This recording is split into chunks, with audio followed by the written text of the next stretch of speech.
again, Luis Perez, and I'm back with a new video.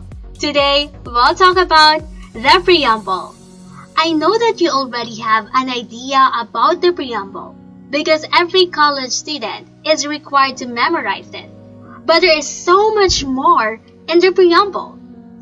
Watch this video till the end to learn more about it.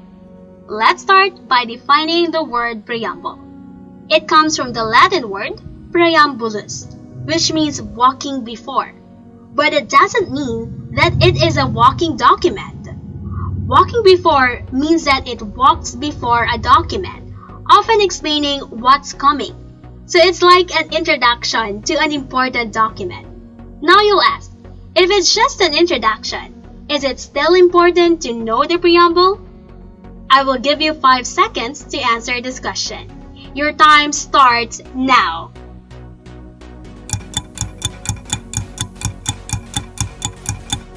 Of course, the answer is yes. The Preamble may not be a part of the Constitution, nor a source of right, but it tells us the authors of the Constitution and the general purposes of the Constitution. Let's move on to our fan fact for this episode. Did you know that not all constitutions have a preamble? A preamble is not a requirement in making a constitution. A constitution can exist without a preamble.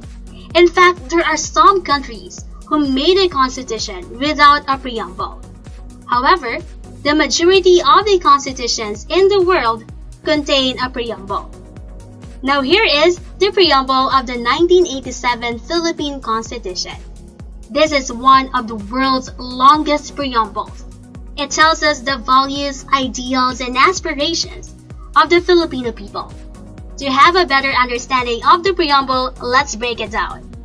The latest preamble starts with the words, "We, the sovereign Filipino people."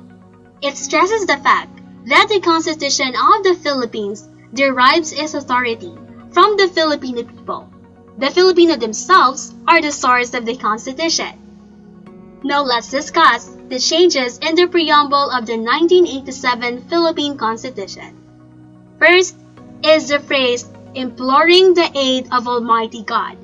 In the preamble of the 1973 Constitution, it was imploring the aid of divine providence. Now it is imploring the aid of Almighty God to make it more direct and personal. By mentioning God, we recognize the elevating influence of religion in human society. Second is the phrase, in order to build a just and humane society.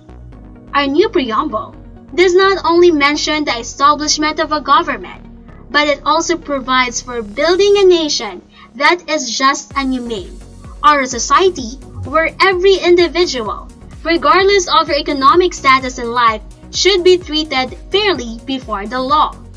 Third, from general welfare, it became common good. When we say general welfare, it means ikabubuti ng nakarami, while common good means ikabubuti ng lahat.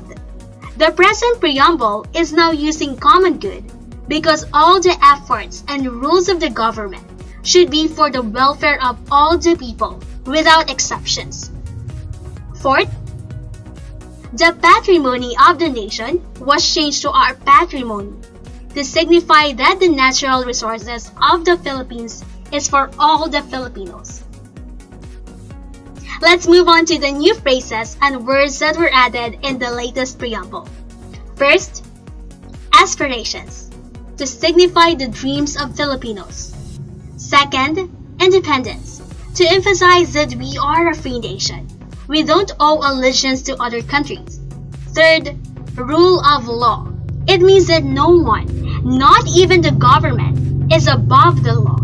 This also serves as a reminder to everyone about the dark history of the Philippines during the time of Marcos. Fourth, truth was added, to emphasize the need of transparency and honesty of public officials.